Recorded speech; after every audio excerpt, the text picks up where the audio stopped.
Welcome to the Connected Mom podcast, where we have real conversations helping you to connect more deeply with God, more empathically with your fellow moms, and more intentionally with your child.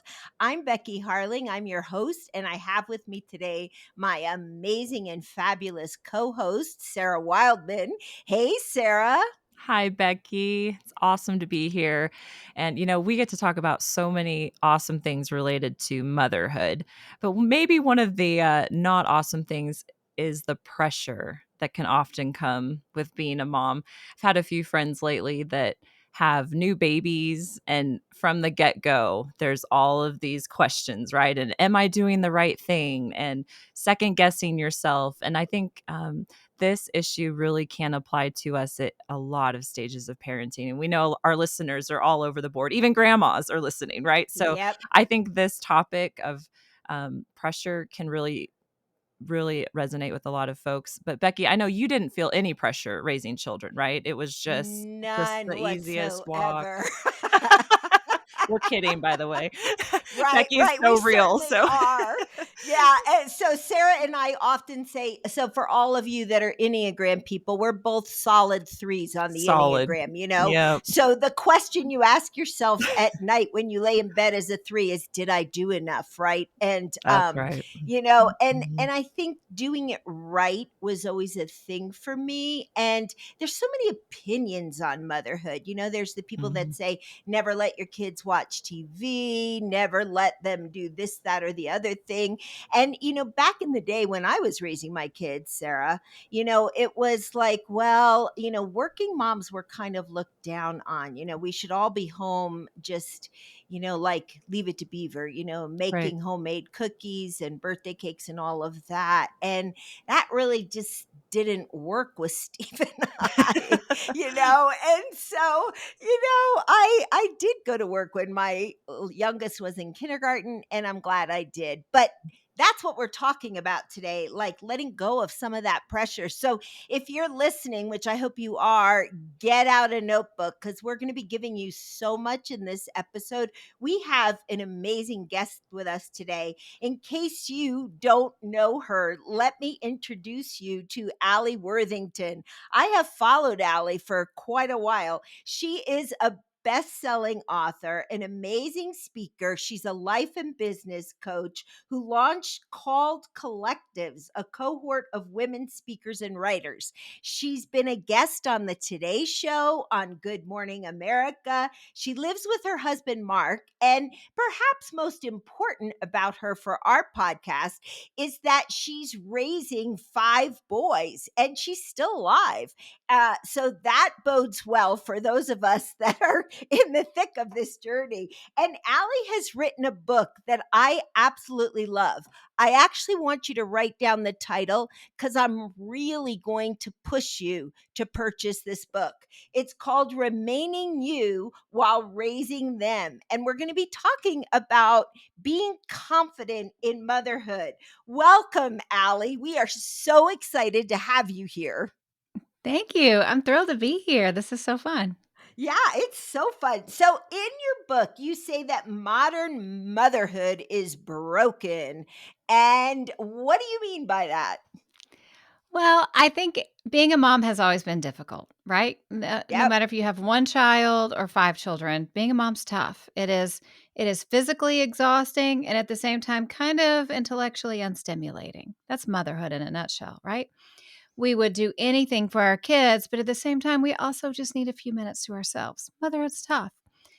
However, when you mix modern society into motherhood with all the images we have coming at women all the time of what we should do and how it should be and how other women are getting it right, it's miserable. I sent an email out to my email list and asked a ton of motherhood questions because I wanted to see, is it just me or is this everyone else? Mm. Over 1,000 women joined in. They said struggling with mom guilt is something that most women have almost all the time, whether their kid is 2 or 52. Mhm. But the number one cause of mom guilt, it's not us, it's not our spouses, it's not our relatives. The number one cause out of 1,000 women was social media. You're just Oh. you're innocently opening up Instagram or Facebook or TikTok, and you see videos and pictures of women who look like they're getting it right. They're growing organic wheat in their backyard to make sandwiches for lunch every day. They're grinding the wheat and you're like, oh, well, I guess the peanut butter and jelly I made isn't enough. So, of course, we have the difficulty of just inherent being a mother. It's not easy for anybody. It's wonderful. It's great. It's the greatest joy of my life, but I wouldn't say that it's just traipsing through a garden of roses all day, right? That combined with our wonderful beloved phones, which I love. I love my phone, Mm-hmm. but you open up social media and all of a sudden you see a family with professional photos and all the kids are dressed in clothes alike and the dog is smiling and your 2-year-old or your teenager is throwing a tantrum and your dog just ate a sock and is throwing up on your carpet and you want to throw your phone across the room because you feel like I'm a terrible Yep. mom. Yep. Yep. Mhm. Okay. So, Sarah, you're going to ask the next question, but before you do, I just want to know, Sarah, do you feed your kids all organic food? That's a solid no. I mean, that I the amount of work that takes to just mill the wheat. I mean, I'm they would be so they would be so hungry. I think, they'd be eating rocks before I could make them a proper Mhm. meal. So, Back in the 90s, we really didn't have that pressure. Yeah. It was like No. throw a half a sandwich in a lunchbox, give them some pretzels and apples, and call it good. Call it Anyway, good. continue. Yeah. Oh, but that's so true. I mean, those carefully Yeah. curated posts that just you you know, and you know that the next room over could be total chaos, but they've perfectly, captured this perfect setting of motherhood. Well, So, and to some degree, there's actually a business model behind it for most of these posts. mhm. So now we have the rise of influencers who, they grow a big audience, they take professional photos and videos, and they do partnerships with brands, or they're paid to promote certain products or an affiliate code for whatever they're wearing, which is fine. I'm all for women running their own business. But for those of us who are taking in this content and we see it go by on social media, we have to remember, oh, this isn't the person's real life. Right. This is their Mhm. business model. Yeah. This Mhm. isn't just the average woman just like us. This is, $1,000 you were paid to get professional portraits and then talk about laundry detergent. It's a business model. It's a business. And that's one thing for me, I realized I needed to unfollow those accounts and the Mhm. accounts of people that I knew in my real life who were always showing the highlight reels. I just muted them because I Mhm. didn't want to have the awkward conversation. And I filled my social media feeds up with things that make me laugh or teach me something or people who are real or things that are encouraging. Mhm. That was the game changer for me. Wow. Wow. I That's love good. that. That's good. Okay, so this survey that you did of 1,000 Yeah. moms, what were some of the findings that surprised you? I mean, you probably knew social media was a big deal, but could you tell us a few things that surprised you that would be interesting to our moms Oh, listening? there's so much. I was shocked by the social media one. I was really Okay, shocked by okay. that one. But here's what's fascinating. I asked women, what was the last book on motherhood you read? Very few women could give me a book. There Yeah. just aren't Huh. resources for moms. They gave me parenting books. But Oh, a lot of these women would say, here's the book I read. And then they would leave a comment and say, I wish I had never read it because it made me feel worse about myself than when I started. Or I Oh, stopped halfway wow. through. oh, This yeah. book made me Yeah. sob. I didn't realize until then there's a lot of parenting book trauma out there where these books have been written with great intentions, but they're just do this. Here's 9 things you have to do to be a great mom. And I read them when I was younger Mm, too, when I was a young mom. They just leave you feeling less than, um, feeling like a failure, putting all this pressure on you.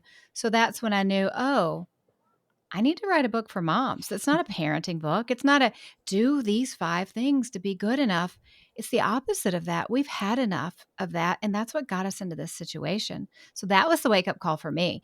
It's just another example of how, just like us as women, whether we're getting ready to adopt or we're pregnant with a child, everything gets focused on that child. We don't ever Mhm. focus back on ourselves to work on ourselves after that.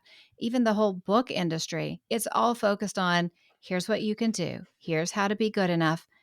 and nothing for the Mhm. mom. So it's no wonder that we've just put our needs up on the shelf and we're wondering what happened. Yeah. Yeah, I love that so much. Here on the Connected Mom podcast, we're all about prioritizing, your connection with God, your connection with your fellow moms, and your connection with your child. Yeah. However, I think the temptation can be to become child centered. And you make such a great statement in your book. Making our children our top priority isn't biblical. And I love that you said that. I want to say it one more time. Making our children our top priority is not biblical. So, can you expound on that just a little bit, Allie? Yeah, God is our top priority, like Amen. 100%. And it makes sense when our kids are little. When they're babies, they take over our lives. When they're toddlers, they take over our lives. Because if we turn Yeah. our heads for a second, they're going to set the house on fire, right? But as our kids get older, they need to take less space in our brain. And it's designed that way from the time they can walk to the time they go to school and then middle school and then they graduate and they go to college. It is God's design that we are less and less constantly focused on them. Right. If we are constantly focused on our children, we will make our children our gods. And Mm-hmm. to some degree, women have been taught, whether explicitly or implicitly, that we almost have a godlike role in our child's life. Like if you don't do Mm-hmm. family devotionals every day, forget it. Who knows who they're worshiping one day. If you don't feed organic food, they're going to grow a tail one day. Like every Mm-hmm. little thing we do is the be all end all. And it's that kind of messaging, again, whether subtle or told outright, that makes moms go, I have to be completely focused on my child. I can't take my eye off. I can't think about myself. I can't think about anything else because if I do anything wrong, my child's life is ruined. Mm-hmm. Mm-hmm. Mm. I love that. I kind of blame my generation a little bit for that because I think there was this whole push during the 90s maybe to be more intentional about raising your kids spiritually minded, but inadvertently what happened is people walked away with that exact message. If you don't do it all right, your kid's gonna burn in hell. And Pretty that's much. not God's message. I mean, God was the perfect parent and his kids sure screwed up in the garden, right? So we've got to Amen. really look back at all of that. And I just love that because our lives are to be centered on Jesus Christ, and Yeah. our kids are a part of our lives. We do have responsibility in their lives. However, God is to be the center of our life. Mm. That's right. Mm. That's right. Couldn't said it better myself. Now, in your book, you talk about motherhood burnout. So, Mm. motherhood burnout as the mother load. What do you mean by that when you write that? Yeah, there's this phrase that is becoming more and more familiar recently called the mental load. It is Mhm. all the things that women are carrying that men tend to not carry. It's when Mhm. do the kids get a physical? Has my husband been to the dentist? When does the dog go to the vet? I got to get a gift for my mother in law. The plumber's coming on Wednesday. Who's going to be at the house to let the plumber in? It's everything, right? This is what Mhm. goes on in our brain all the time. I'm sure maybe some men think about all these details, but I'm going to go out on a limb and say the vast majority do not, right? Yeah. It's this mental load that we carry. And then you combine a woman's natural mental load that we're all dealing with motherhood, and it just explodes Mm. because not only are we worried about keeping everything running, it's Mm. is my child doing okay at school? How's my child's relationship with God? What about this? What about that? And it causes so much burnout. And there's a couple of different ways we go about getting help with our mother load, our mental load. One is a conversation with our spouse and explaining what's going on and explaining it and having this conversation in a way that's not going to trigger a fight. Mm. I have a chapter on marriage in there, and I talk about kind of the strategies for how to talk to your spouse, how to make sure it doesn't end in a fight. That's really important. In the Audible version of the book, I put in a whole extra session all about mental load and with scripts on how to talk to your spouse. Mm. Mm. However, I do want to be realistic in this. A lot of times, if a woman is dealing with the mental load and the mother load, and she talks to her spouse about what help she needs, she may not get it. And so, if we're all together going, you just talk to your spouse and then it'll be fine. Um, realistically, a lot of husbands are going to go, well, it's just the way it is, and they're not going to necessarily change all their behaviors. So, I think it's important to also empower women and go, hey, look out for you in this way and make sure that you get the help you need. Maybe it's your mom helps out with something, or you and your friends share a job, or anything like that. Because if a woman is in a marriage relationship where she goes to her husband and goes, I can't be responsible for all the doctor's appointments and all this again, not every man is going to go, okay, let's share it all 50-50.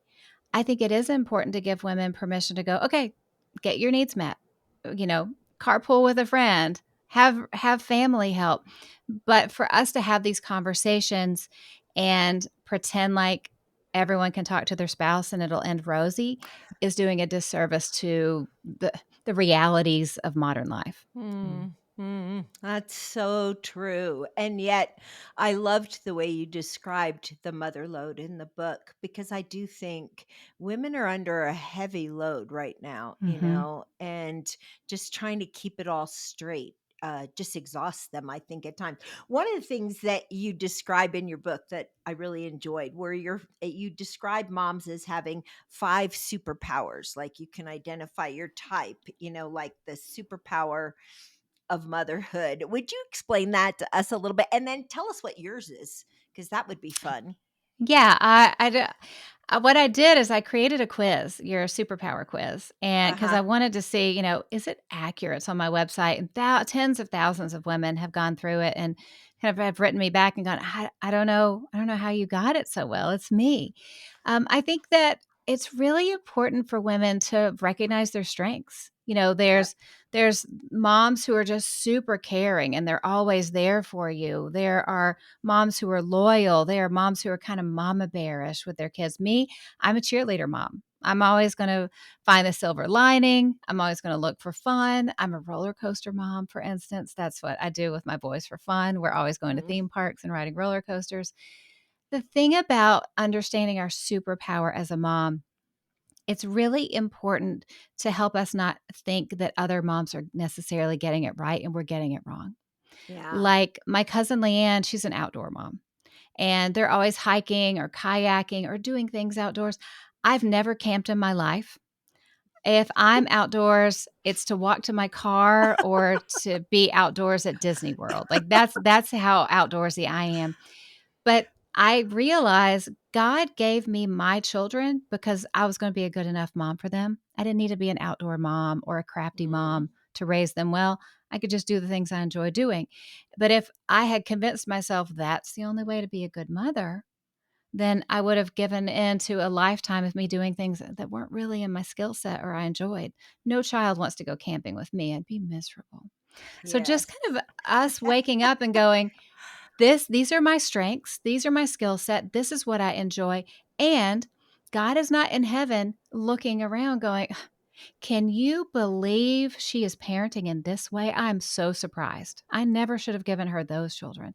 God knows what he's doing. So, however we are, whatever our strengths are, that's what God designed Mm. for us and for our children. Mm. I love that so much. I think I relate most to the cheerleader mom too. It's a joke now because our kids are all grown, and they're like, "Mom, we grew up and we thought we were the best at everything because you always cheered for us. And then we came to reality in our adult life and realized we really weren't that great." It's like, well, that's okay. I still think you're great. Yeah. That's good. Yeah, but I love that because Allie, like your title of your book, it's so good. I mean, remaining you while raising them. So just your title alone shows that, there's these different personalities. And okay, I'm going to put you on the spot. Is there a friend that you're like super different from, but you've seen her like be herself and how does it contrast to how you are? Cuz I think sometimes even as we're connecting with other moms, we're like it's really fun instead of like comparing, to just see how they thrive when they're truly themselves. Oh, yeah. Yeah. I have a mom friend who's a crafty mom, Oh. and Oh yeah. her this is That's a lot of actually pressure right there. well, it's actually my 16-year-old son, his girlfriend. They're adorable. They've been together for like 2 years. They're the cutest things ever. Her mom. When it's his birthday or Christmas, she makes these homemade gifts for him, like gifts that you unwrap, and there's little boxes of his favorite chocolates in there, and these amazing creations that she makes, and I'm so impressed. Because you better believe a gift from me is coming straight from Amazon, and Yeah. I'm even having Walmart deliver the gift bag. Like it's a gift from the heart. But if I ever created something with my own hands as a gift, it would not be a gift in the eyes of someone else. So yeah, I see it. And the way I think about it is my son is so blessed to be blessed by the work of her hands, to Mm. get to see and place value in what she loves, and she thrives in it. Mhm. And she's wonderful in that way. I'm wonderful in my 2-day Amazon delivery. Mhm. And it is important for us to go, this is my skill set. This is where I thrive. You don't want some Play-Doh creation that I'm going to make. I That's love that. perfect. I'm right there with you. I can remember a season where I tried to be a crafty mom and it just didn't work out well, because that's just really not me. Anyway, one of the things you write about in the book, Allie, and I we need to talk about this. There is so much guilt on parents around the concept of television. Yes. And talk to us about Well, I have learned that I'm very surprising once women have learned about my policies on screen time. I don't have a policy on screen time. I've never had a policy on screen time. It's the only thing that kept me sane when they were so little, because at one seriously. point there was 5 under age 9. So my rule with screen time is I don't care if screens are on all the time. Not a problem. Not during dinner time, of course. Yeah. But what's on the screen can't be something that's a negative influence. Mm. Yeah. So as long as it's something with a positive influence and they aren't watching things or playing a video game, like something that's violent or things like that, as long as we monitor what our kids are watching and it is stuff that does build character or is at minimum innocent, I never saw a problem with it. I joke, one of my kids was raised on Blue's Clues and he was the valedictorian. Yeah. That I mean, it That's if your legit. ch I mean, and we just got lucky with him. We don't know how it happened, but it was just like when God knitted him together in my womb, his little DNA was just super smart. And even though he was raised on TV, it didn't take that away. Mhm. And I think we forget that God has designed our children and he knows exactly what their life plan is. He knows what they're going to do. He's not in heaven going, I had such great plans for that little girl, but her mom lets her watch hours of Paw Patrol, so I guess she's not going to be a doctor now. It just doesn't work that way.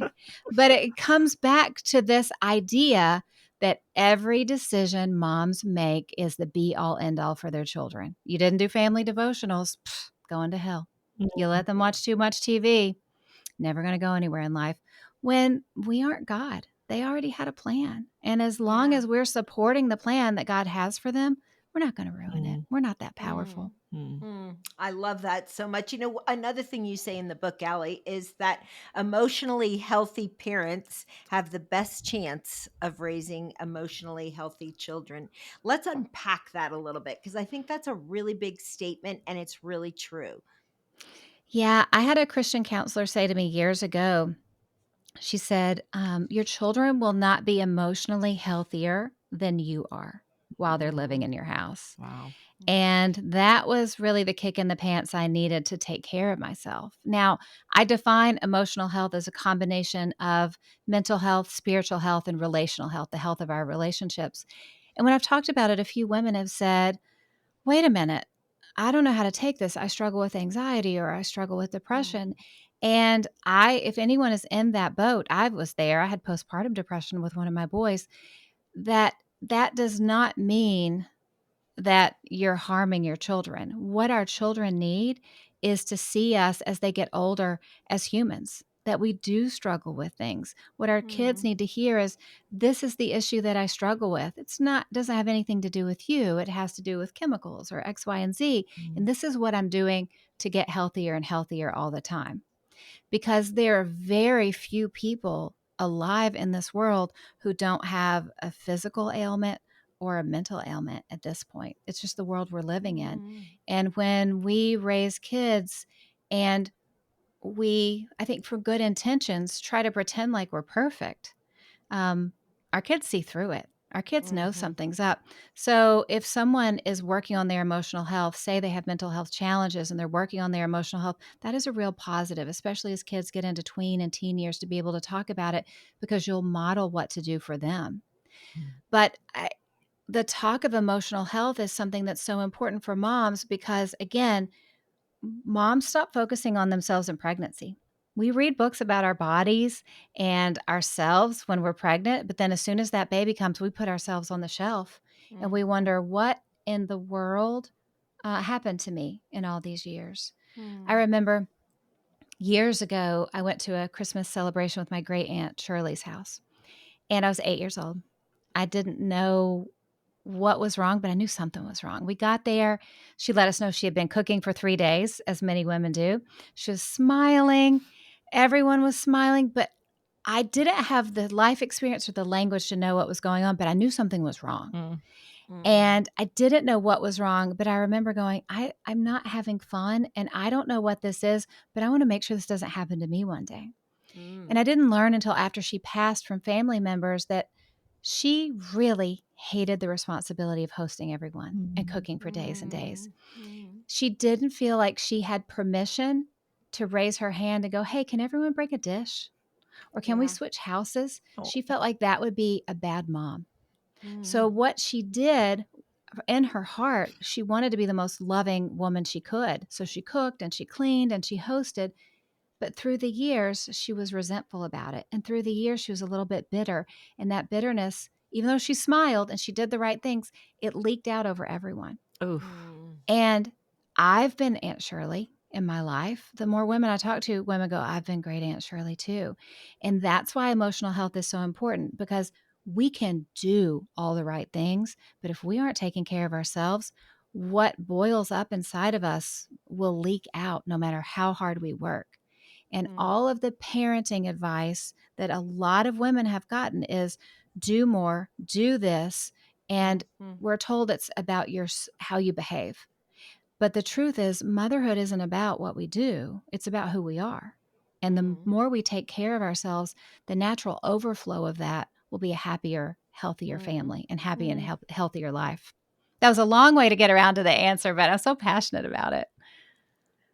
Wow.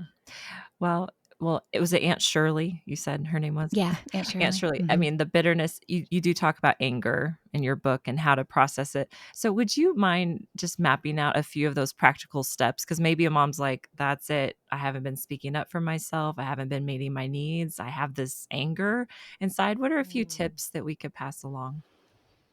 Yeah, I think the most important is just to give yourself permission to pay attention to how you feel. Mm. Mm. As a coach, I will often talk to my clients, and if I ask the question, what do you need? Almost every woman goes, I have no idea I don't know what I need for my business. I don't know what I Mhm. need for myself. I haven't checked in with myself in so long. And so Mm. I changed that to what I call the magic question. And the question is, what do I Mm. need right now? Right now. Sometimes it's a nap. Sometimes it's lunch with a friend. Sometimes it's dinner service or a housekeeper or a date night. Sometimes it's just a glass of water. But just the power of honoring ourselves by going, what do I need right now? I have it on a reminder that pops up a couple times a day on my phone and a Post-it note in my bathroom, Mm. because it is not in our nature to go, what do I need? Because life is Mhm. moving so fast and we're so busy. But just to get in touch with our needs as women, whether our kids are in their 40s or they're 4. Because Mhm. what my husband and I learned with our 2 of our boys being grown, we can't really guilt them into coming to visit us anymore. I mean, we could, but it's not going to go well. Like we looked at each other and said, we have to woo them back home. Mhm. We have to give them something that they want to come back and visit us. And that comes back to emotional health. So whether kids are in our life or our kids are grown and we're just like, I wish they'd visit more, I don't want to accidentally cause them to not visit as often because I'm not taking care of myself.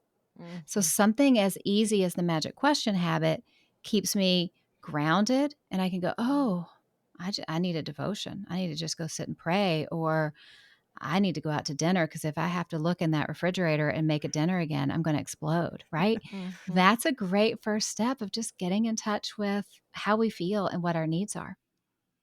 Yeah, I really, really love that. I think learning to ask that question, what do I need right now? Because moment by moment through your day, there are different needs that you're going to have, and not feeling guilty Mhm. about what you need right now. You know, um, my mind's going in two different directions as I'm thinking about two completely different questions to ask you. I'll ask you one first.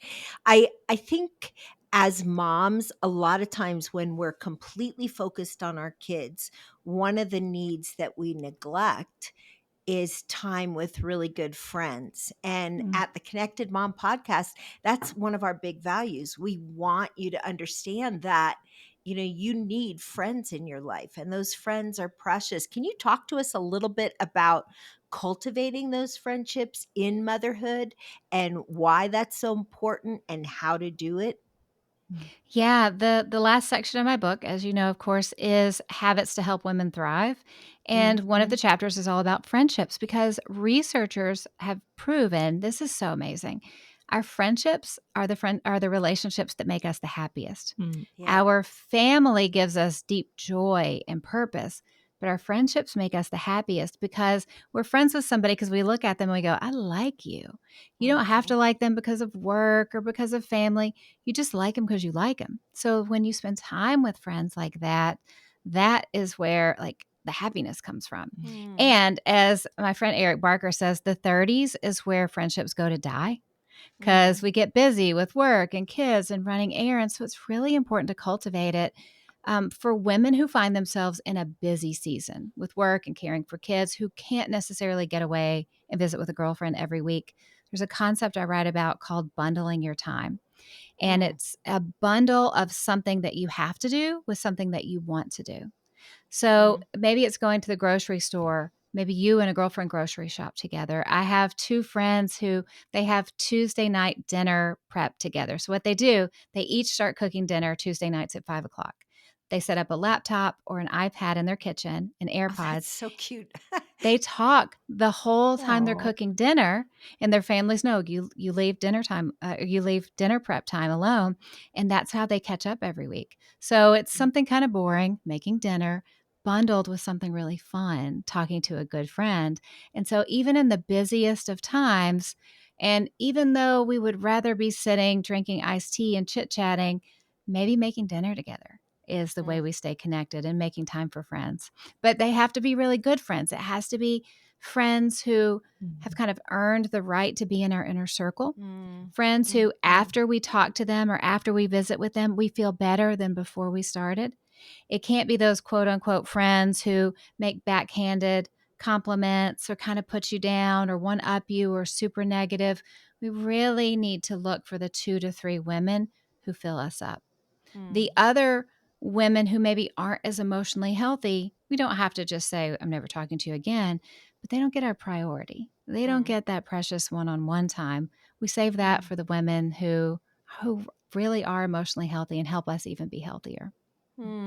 I love that, Allie. Hey, friends, you really need to get Allie's book. I mean, our time is almost up. I can't believe how quickly it's gone by. And I want to remind you of the title of the book because I want you to order it today because you need this book. It's called Remaining You While Raising Them. If you have kids that are still in the home, you really need this book. It's going to encourage you. It's going to lift your spirits. It's going to help you decide what to do next so that you stay emotionally healthy in the journey, because motherhood is not a sprint, it's a marathon. And it's something that we are all in together, but we can be encouraging each other. And that's what you're going to find in Alli's book. Again, Remaining You While Raising Them by Alli Worthington. Alli, it has been incredible to have you on today.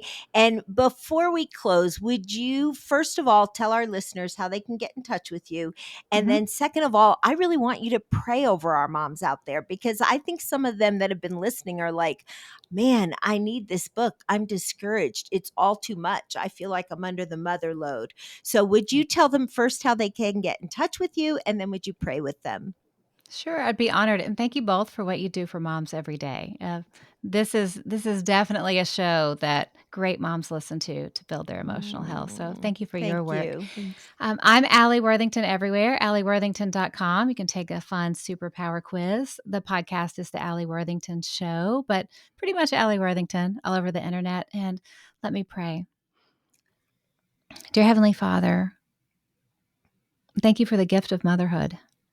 Thank you that you placed our children and our families on purpose, that you knitted them together in the womb, that you knew we would be great moms. We don't have to be perfect. We don't have to do everything right. But great moms love you and love their kids. And if we get that right, we're going to be just fine. If there is a woman listening in the middle of a struggle in parenting, I pray that you give her peace and you give her wisdom and you give her strength. If there's a woman listening and she's lonely in her marriage, I pray that you bring them together. If there's a woman listening who's going through financial difficulty, I pray that this is the year of provision. There are women listening who are dealing with health issues for themselves or someone they love. I pray for healing. Lord, we need you. We love you. We are so, so thankful that you empower us to live out our calling every single day. In Jesus' name, amen. Amen. Hey, friends, thanks for joining us today for this episode of the Connected Mom Podcast.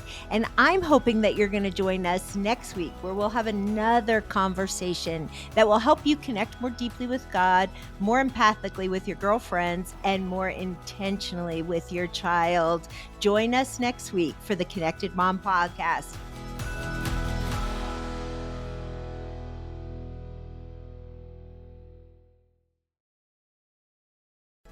Hey, all you moms out there, this is Becky Harling, and I love creating resources to help you connect more empathically with your child. One of those resources is a book that I wrote called How to Listen So Your Kids Will Talk. One of the greatest skills you can cultivate, really enhance that connection with your child, is the skill of listening. So how well do you really listen? This book is loaded with practical ideas to get your kids talking and to help you as you listen. You can buy it wherever Christian books are sold. You can order it on Amazon or anywhere else. So I hope you'll get a copy of the book and put the work into listening to your child.